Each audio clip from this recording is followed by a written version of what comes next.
excited to see the return to NANS and to see how all of the talks today, standing room only, and to see the WIN reception filled up like it's been in the past where standing room only is awesome as well.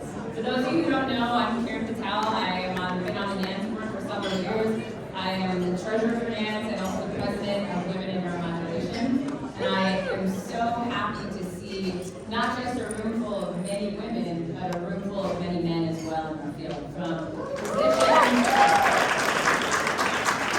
and our industry partners, it's just beautiful and wonderful, and it just warms the heart and awesome. So I am super excited to present our speaker for tonight. She really doesn't need any introduction. I mean, if anybody has kids or is on TikTok and watches TikTok, they know who she is. It's Dr. Betsy Brunch. She is a board-certified neurosurgeon who went to the medical school of Georgia and did her residency at Duke and her spine fellowship at Duke. And I believe, what's the latest number of followers on TikTok that we have? A lot. 780. 780. 780,000, yeah. That's a lot. And you know what? You guys have to check out her stuff. We're going to see some of that in a moment.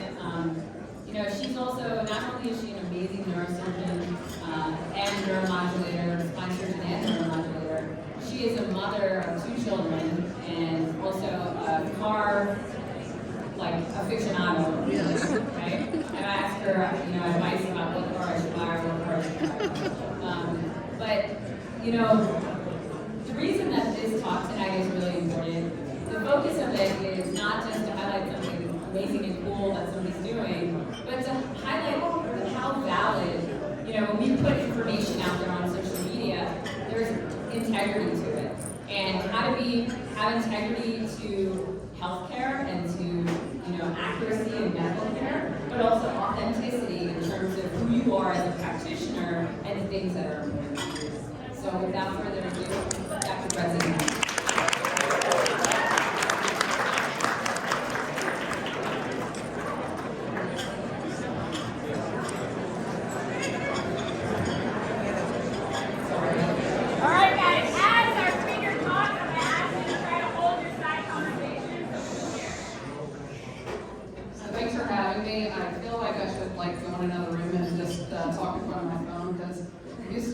In front of my phone, but not in front of hundreds of live people.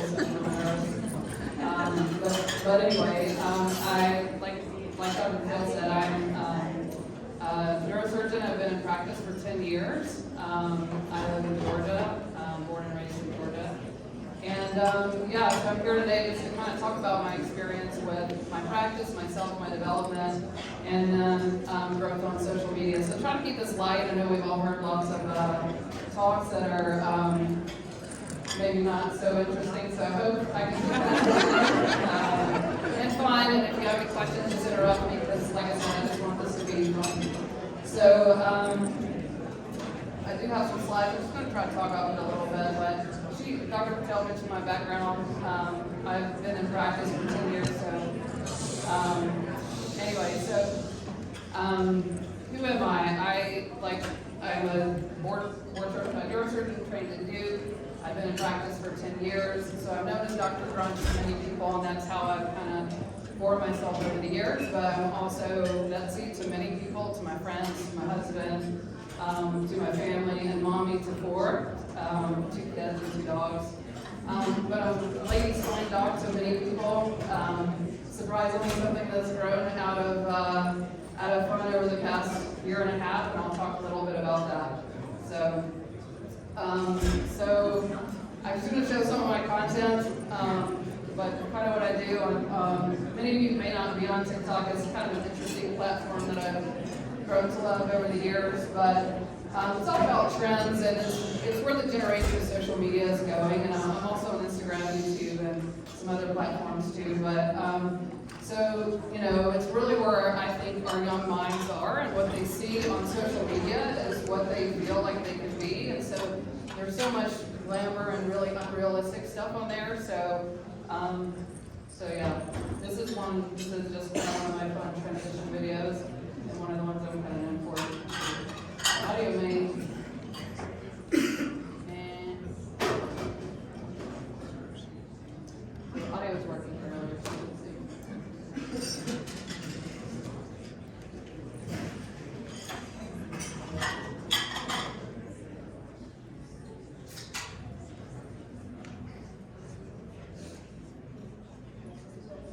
There it goes. These other pictures aren't even close.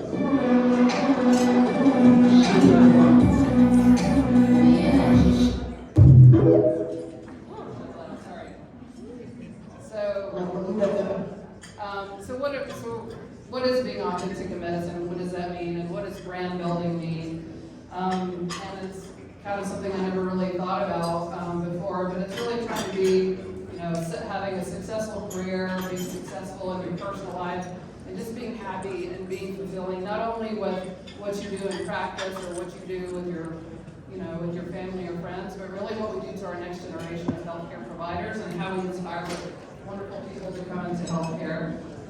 So why I went to neurosurgery, I'll just play this. So I just wanted to take a few minutes and explain why I went into one of the most competitive fields in medicine. Why would somebody like me want to become a neurosurgeon?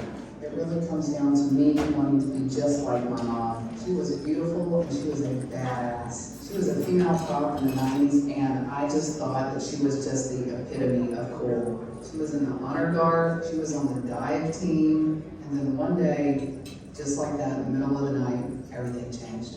She was bilingual, so she worked night shift in the hardest part of town. Gang activity in the 90s in that part of town was incredibly high. She saw some people on private property that weren't supposed to be there, so she decided to go check it out. And they shot at her car, and this is what happened. She tried to dodge the bullets and hit a tree and was instantly quadriplegic. I was 14 years old when her neurosurgeon came to us and said that she would never walk again. So my desire to become a neurosurgeon was from that moment forward, in which I wanted to help people just like her. By the way, she's still a badass. This is her carrying the Paralympic torch in the '94 Olympics, and this is her in the running. Sharing my story with all you guys, sharing the knowledge that I have learned, and helping people, and that is why I do what I do. I like to play a video introduction. So I just wanted to take And then kind of just a little bit about me, and very abbreviated versions of my story, because all you guys always ask is that my mom was involved in a car accident when I was 13 years old. She was injured in the line of duty as a police officer and was paralyzed from a C4 spinal cord injury. Obviously, this was a very traumatic experience for me. I was just kind of starting high school. So I went through her recovery with her and actually became a certified nursing assistant.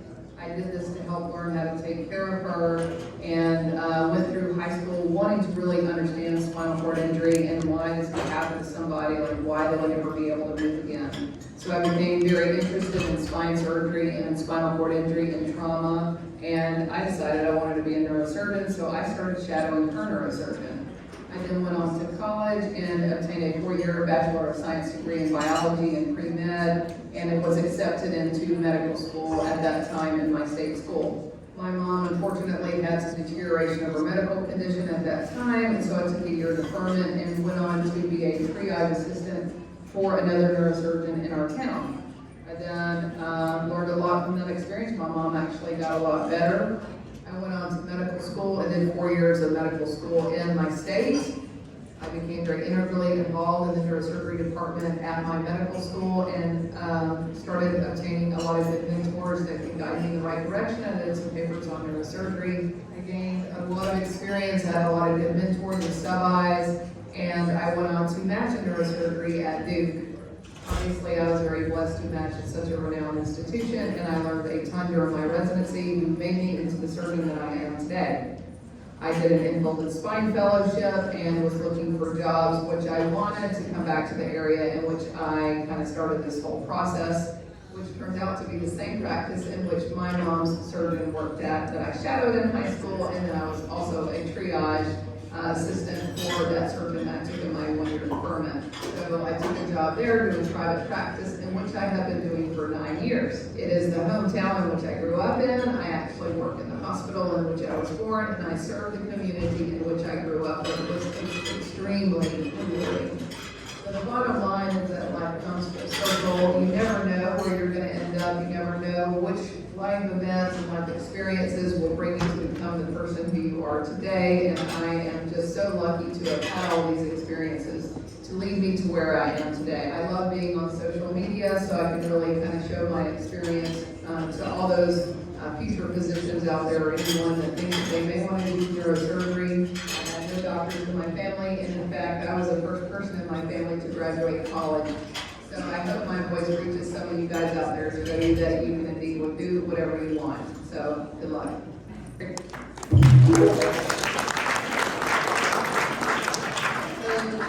That's kind of where it started for me on social media. I just got just tremendous feedback from young people, and that's why I continue to do this. But so my thoughts on a successful career in medicine are really threefold: having the right practice, the right partner in life, and then confidence in yourself. And this is how I've utilized all of this to help build my own brand, and to really, educate people, and also to be a compassionate physician and person.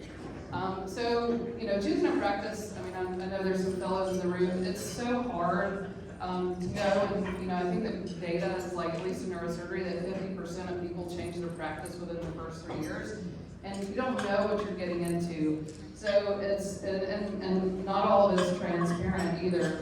So for me, it was a little easier. I really wanted to be close to my mom for the reasons mentioned above. I wanted to be in a place where I felt it was good to start a family, and just finding fulfillment of the patient population I treated. And so that's why I joined to practice with my mom's neurosurgeon, and have been serving the community really, of everybody I grew up with. Now I'm operating on people, the parents of the kids I went to high school with. It's really kind of overwhelming sometimes. I've operated on people I went to high school with, and my mentor really became my partner. So I think it's just kind of cool how everything comes full circle with your experiences. And I think choosing the right life partner is something that we often overlook. It really can, that's what my husband and me had to talk about last night. Being a woman in neurosurgery, I know I've met several tonight, it is so hard to meet people. And I went into residency single, and I thought I was probably just going to die single my whole life. But I got on a dating website when I was in my beginning of my neurology rotation, which for any of you guys who know anything about neurosurgery residency, the easiest part of our residency is neurology. So this is great. I'll put in time. I'll meet some people. So I totally deceived him, and we started dating right at the beginning of that, going into my research years. I really felt that neurosurgery was pretty chill. So by the time you realize what it was like, it was way too late. So that's okay. But it really, I think it's overlooked to really have a partner that really has aligned goals with you. And those goals change as we mature in our life and in our relationships and our family. And, for me, doing the career that I do with our family, my husband is mostly stay-at-home dad, and he does work some from home in his own career. But it's mostly about communication. So, if I tell him I'm going to come home at 5:30, he knows that's an absolute lie. And I might think that I'm going to get home at 5:30, but like at 5:29, it's going to be like something else coming up. And so it's a funny text. I'll always text him when I'm like finishing up, and he'll be like, just text me when you're actually in the car on the way. Yes. So, but yeah, I think being successful in life really is very important to have someone that's aligned with you, really understands. And then confidence in yourself. And this is something that grows as we kind of mature in general. Imposter syndrome is something that I think affects all of us as pre-med students, as medical students, as residents, and even getting into practice. I thought the first 2 years of my career I was going to kill every patient that I saw. And I think just as you mature as a provider, it gets better. But I really felt like it took about 5 years to really feel comfortable and confident in everything that I was doing.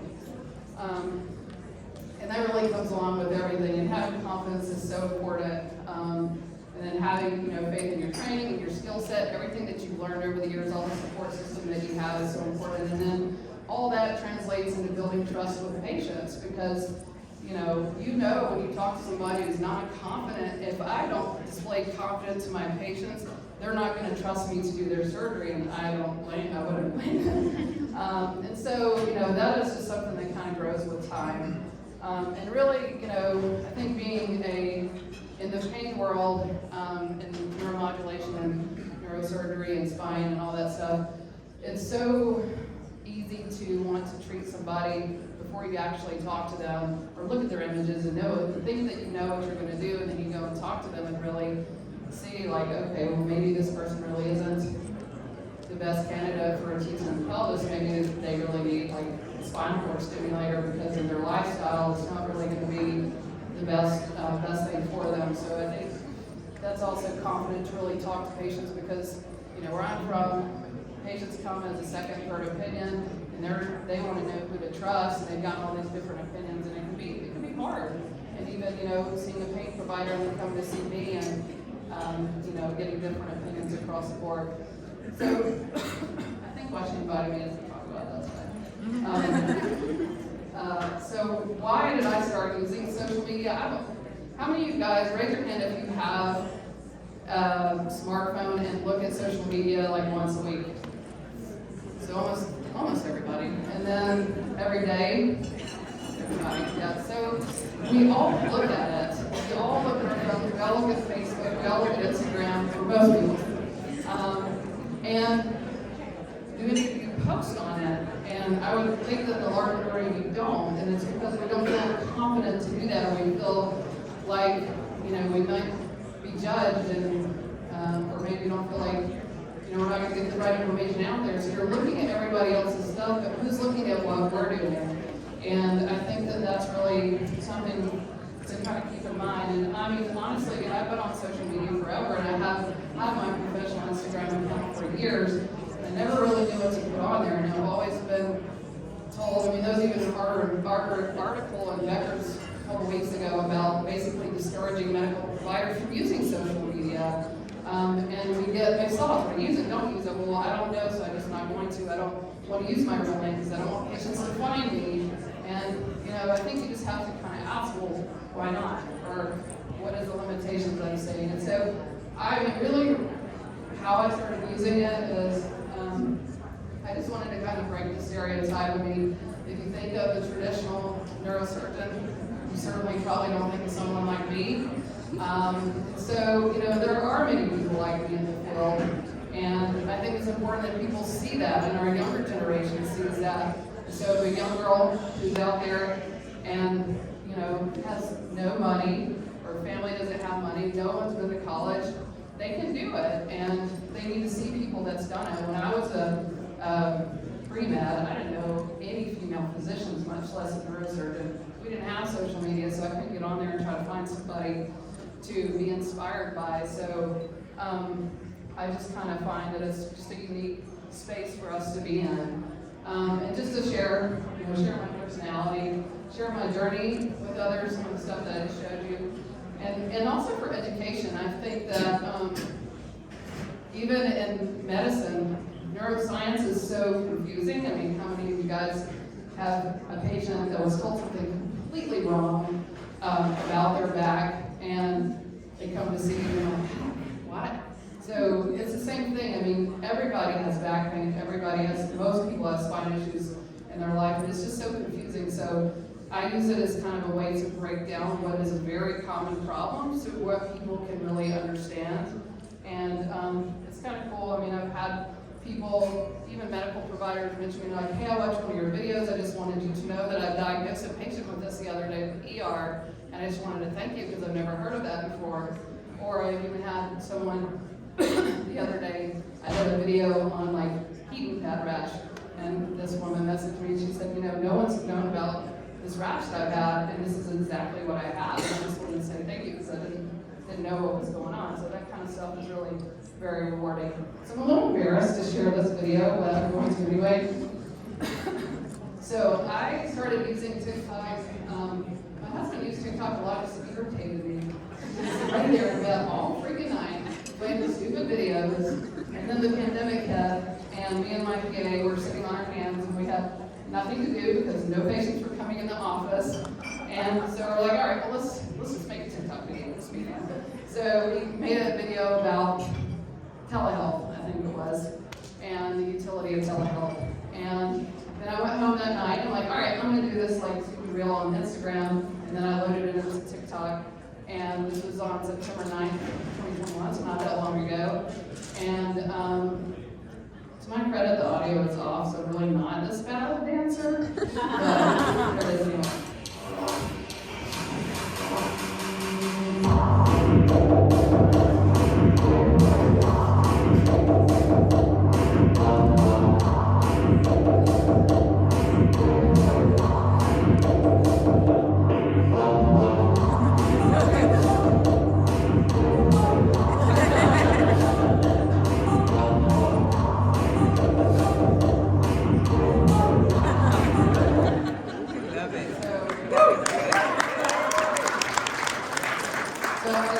This video went viral, and I got a lot of comments about how could I be a surgeon with that terrible coordination. But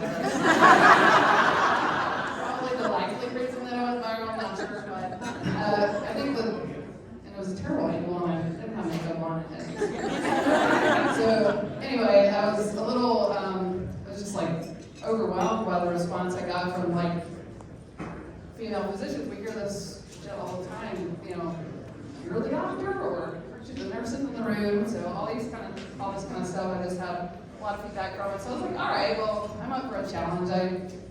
My kids are potty trained now, and my career is good, so I need a challenge. So I was like, all right, I'm going to learn about how social media works. So I did some research. I watched some content creators, read a lot, and it's like, well, you can succeed in social media if you post daily or if you have consistent content creation. So I was like, all right, I'm going to make 3 months, the next 3 months, I'm going to post a video every day about something and just see what happens.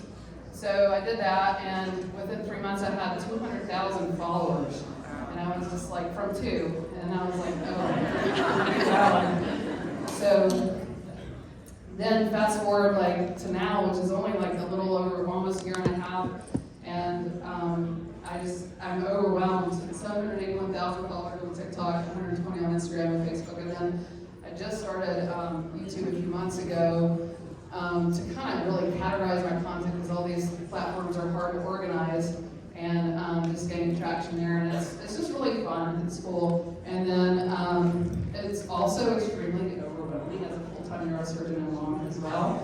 And I was doing it all on my own, and there were days where I'm like, I went to sleep tonight. So, and you want to keep your brand, like you don't want people to talk about you.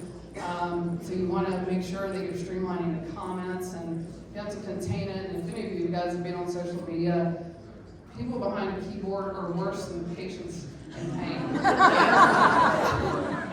And you think people are mean in front of your face, people can be really quite savage on social media. So I thought neurosurgery residency was hard, but I think being a content creator, I've gotten more criticism there than I have in the residency. So it's humbling. But anyway, I just recently hired one of my best friends, Jen, to help me with my social media that has been salvaging my sanity totally. So I'm grateful for that. So why did I choose the name Ladies Bondoc? Well, because one of the most, I guess, misogynistic but also very sweet interactions I had with a patient when I first started. I'm from Gainesville, the town that I practiced it in. I mean, a lot of people knew who I am when I first started, but I would go in and see somebody on call, and they'd be like, I just want to see Dr. Schultz, who's my partner, who's male, white male, and I just want another opinion. So I get so offended by it. I'm like, all right, fine. So there was many cases that I lost because people didn't want me to be their doctor because I was a young woman and they didn't have trust in me. So I cried many times about it, but anyway, I had this one interaction with this family right when I first started. It was a trauma, and I did the spine surgery on this patient, and I went out to go talk to him in the his family in the waiting room, and I told him surgery went great, patient's doing great in recovery, and he looked at me, and after I had this long conversation about surgery, he's like, "So who did the surgery?" I was like, I did. He's like, "What? You are a surgeon?" And I was like, "Yes, sir." And he's like, "Well, I'll be a lady back doctor. Good for you." It was like initially kind of like really good, but it was also very sweet. Like he meant it from a good place, even though it was so misogynistic. He really was proud of me. That always stuck with me, and I love that story so much. So that's kind of one of the reasons why I chose this name, and it just stuck. So whatever if you do decide to get on social media, just remember it kind of sticks with you. So pick something kind of smart. Anyway, so a lot of people, I get this comment a lot, like people think that I'm making a shit ton of money off of social media, and you really don't. I mean, being a physician, we don't make bad money, but definitely being a content creator is not something that you do to make money. It's something that you do because you enjoy it and you get rewarded from it from other ways. So for me, it's a creative outlet. I take humor in a lot of things, and if you follow me, you know that I love to make fun of things. So it's just my way of getting out sometimes my emotions or feelings, or I want to teach. I don't have any students with me. I work in private practice, so it's a way I like to teach, and I develop content that I'll share with patients as well. I mentioned about bringing awareness to just neuroscience in general and inspiring the future of medicine. And I think if any of you guys have watched medical creators, there is so much negativity on social media about just not wanting to be in healthcare. It's a lot of it in nursing, I've noticed too, and it's a lot. So I don't know if any of the controversy, I'm in Atlanta, so there was this big controversy about these Emory nurses that made this TikTok video. I don't know if any of y'all heard of that, but it was really bad. I mean, they just basically made this video totally rude about their patients, and it went viral, and the whole Emory healthcare system had to make this huge statement, rescinding everything. So from one video, completely ruined that hospital's reputation for everything, which is wild. So I think just really being positive on social media is so important. So when young minds are looking at their phones, that they know that everything they see is not always the same. And I wouldn't be here if it wasn't for my social media either. So it's a way that I communicate with other physicians and develop relationships, which has been so cool to me. And then I'm also working on developing some digital content, patient applications for improving communication within the patients. So digital health is, I think, our future. Telemedicine has really taken off with COVID, and I think there's a lot that's going to happen over the next few years. So what do you do if you want to start social media? You with me shopping. You're gonna be popular. So yeah, I've visited the medical staff office many times. So you always want to check your hospital's social media content, your practice's social media content policy. We didn't have a social media policy before I started making content. Funny enough, they developed one. I don't know if it had anything to do with that, but many places do, and so you just want to be compliant with what you want to do, anything that it's not worth risking your job over for sure. So, and I think the rule of thumb is whatever you put out there, just realize that literally anybody can see it. So you want to be proud of what you do. You don't want to regret anything. And I have certainly put things out there that have been misinterpreted totally, not how I meant it. And I've, had to take stuff down. Go to the office, some call emergency room physicians. They were offended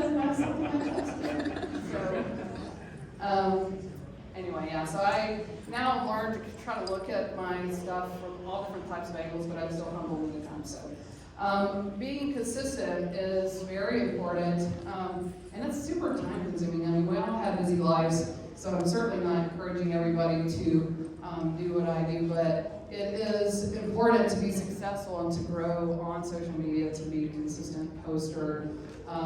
So one thing that I've done to really force myself to be consistent is that I do weekly case studies, just kind of reviewing a particular problem, and it forces me, that I know, and I did on the weekends, so it's usually I have more time on the weekends, to post a case, and then a follow-up answer, and I think that's also been something very, I hate to say popular, but what most people resonate with my account is my cases. And when I do post them, they don't get a lot of views sometimes, but I think it's what's people connect with me to.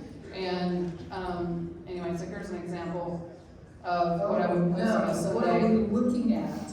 For today's Sunday case study, I have a challenging one for you guys. I've got a 72-year-old female who comes in to see me for back pain. She's had a number of spinal decompression surgeries over the years, about 5 in total. She states her pain is in her entire lower back.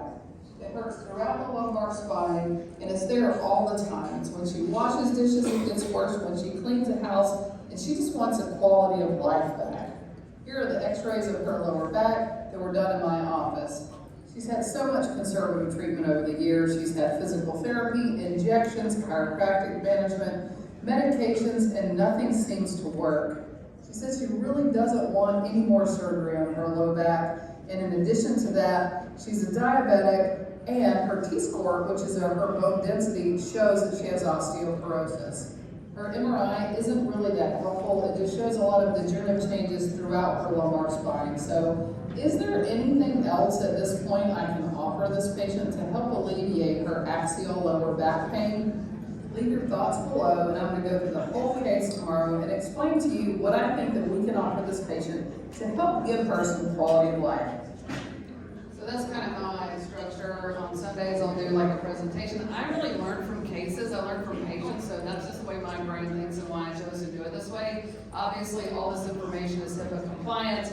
I don't just reveal anything. Sometimes I do use x-rays and MRIs for my patients, but completely change the story and or name, sex, all that stuff. So I get a lot of questions about that, which I don't know why I would actually present it with a patient. But so then on Monday, I'll kind of do the answer, and that just kind of allows people's thoughts on it. And you know, who doesn't out there know somebody that's had a million back surgeries and still has pain? So so this is just my follow-up. Let's go through the answers of the case study that I presented yesterday. Remember, we said this patient was a 72-year-old female who presented to me with chronic lower back pain. She's had back pain for so long that she can't even remember a life without back pain. She's tried extensive conservative treatment, including physical therapy, chiropractic management, injections, medications, alternative treatments such as stem cells. She's even tried inversion, red light therapy, you name it, she's tried it. She's even had 5 surgeries for her back, and none of them have helped her. Her x-rays look like this, which showed lumbar scoliosis, and her MRI was not really that helpful. It just had a multitude of degenerative changes throughout the entire lumbar spine. There was a lot of great suggestions in the comments section on this case. Honestly, if this patient was in great health and really was interested in additional surgery in her lumbar spine, she would probably be a good candidate for a lumbar fusion. But did any of you guys pick up on the red flags that I waved? I mentioned that she had osteoporosis and she was a diabetic, which are 2 major risk factors for a failure of a scoliosis fusion surgery. Yeah, sure, we could treat her osteoporosis and maybe try to build up her bone density. We could control her diabetes to make her an optimum candidate. However, she didn't want any of that, and I thought I had a better suggestion for her. And there was many of you guys that actually agreed with me. What about spinal cord stimulation? Spinal cord stimulation is a great option for someone like her who is often labeled in this group of failed back syndrome. And I don't really particularly like that terminology, and there is a proposal to switch to this to persistent spinal pain syndrome, which I think is more appropriate. Regardless of the diagnosis, this patient needs some help. She's tried everything, and she just has a a debilitated quality of life because of her pain. Now, before any of you guys jump in here and say, oh, a spinal cord stimulator won't help anyone with just axial back pain, stop. There's been a recent article published in the Journal of Neurosurgery about a multi-center randomized controlled trial of patients with refractory non-surgical back pain and the success of spinal cord stimulation at high frequency. That essentially showed that at 12 months, the patient had significant improvements in their quality of life, their pain levels, and significant reduction in their opioid use. How amazing is that? Finally, a population of patients that aren't a candidate for surgery or don't want surgery, that have predominantly lower back pain, may be able to gain success out of high-frequency spinal stimulation. This video has already gotten really long, so I'm going to go through everything at length about spinal cord stimulation in a full video tomorrow, so stay tuned. I'll spare you that video.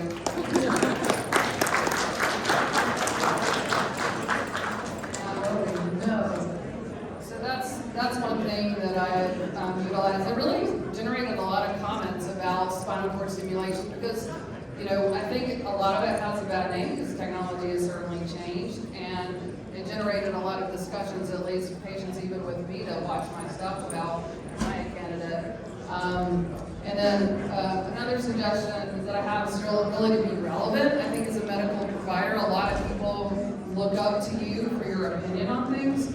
So I try to be very attuned to things that are happening in the media. Of course, we've all seen the recent Damar Hamlin incident, the Tua concussion stuff. So I try to be as quick to respond to these videos as possible because there's so much misinformation out there. We all heard the Damar Hamlin, like, oh, it's myocarditis with the COVID vaccine. Like, that's ridiculous. And so I think the more correct information and dispelling myths that go out online is really important to people kind of developing trust, to trust in you. So What did we just do about Our Tua's arms did this after his head injury. I had a lot of people reach out to me and share what happened last night. And Tua fell to the ground, and then his hand seemingly came up by his face and then contracted. Here's a slow-mo of Tua's trying to get the back of his head, and then his arms contract beside his head. It's not really a seizure, but it's a kind of positioning the body can assume after a head trauma. The forearms can be flexed or extended, and it's usually in the air for a few seconds right after sustaining that concussion. We see it all the time in football and boxing or any contact sport. Now, the pathophysiology is fairly complex, but to keep it in simple terms, when the brain sustains a trauma, there is neurons that are fired that raise the arms. There is a nucleus beside the brainstem that's located near the cerebellar peduncle. It's called the lateral vestibular nucleus. If that nucleus is stretched with mechanical forces that happen in a concussion, that LV will fire. That will then send signals to the spinal cord that will then activate those muscles in the arm to cause that type of posture response. In extremely simple terms, if the head sustained trauma, you get abnormal firing of neurons in the brain causing this type of response. And then, just to be yourself, this is kind of long, so I'll spare that one, but I did an X video with my PA. I have a very close relationship with all my staff. I treat my staff like family. I've learned over the years that it's really hard to train new people, and it's best to invest in people you have, because if they're invested in you, then they're invested in your practice, and your patients can see that. So Erica is my PA, and she's been with me for basically my whole time. Excuse me, Bob. You're excused.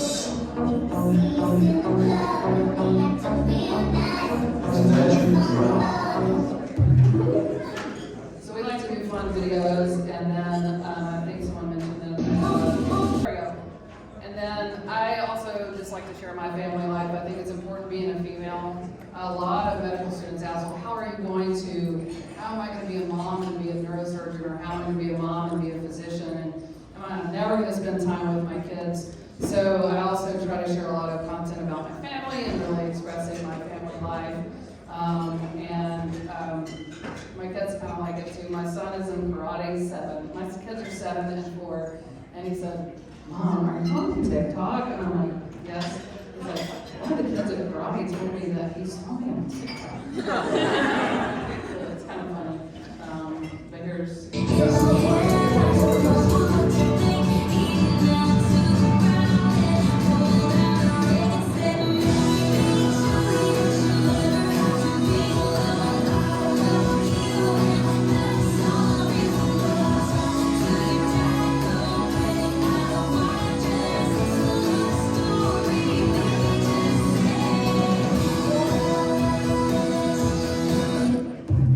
That was like basically, I was having them pretending like they were filming me, but I turned the camera on not to get their reaction. It was really cute.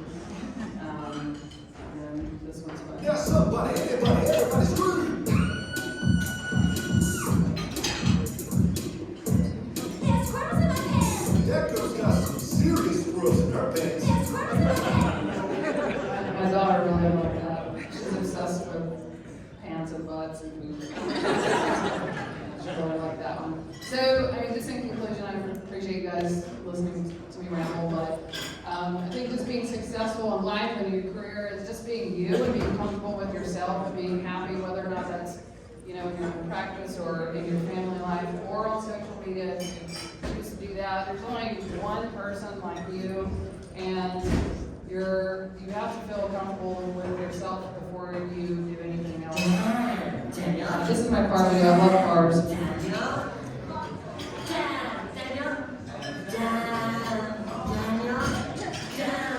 Daniel, back at it again with the white bands. Nasty Nan. I don't ride motorcycles in the street, but I think that video gave me like almost 50,000 followers on Instagram, so I think people are, it's funny what really generates that. But then treat your family how you treat your patients. So I, really take pride in my family and my kids and my work family. That's Erica in the top right. So I just treat, everybody the same. I think it's very important to do that, because I think everybody looks up to me as a role model of how they should treat people. I think I've seen a lot of unfortunate comments on social media from even medical students, like feeling superior to nurses or whatever, and I just think, some of my best friends in residency were nurses, and they will save your ass faster than anybody else if they're on your side. So it's good to have aligned forces in this job. And patients can choose whatever doctor they want. So they don't need you, you need them to be successful, and they need to know you. So, I think just being very straightforward and honest and open with patients and showing them your passion will make them know. I mean, not everybody has a good relationship, and that's great. If I'm not the right doctor, then they need to find somebody that's best fit with them. So I think that just goes across the board. And most importantly is being compassionate. I think we lose a lot of that in healthcare, and I think we often get burnt out, we get jaded, and ultimately being on the other side, if you've ever been on the other side and being the patient, I think you can really learn a lot from yourself and your experiences and how you might want to change that in your own practice. So that's it, and go dogs.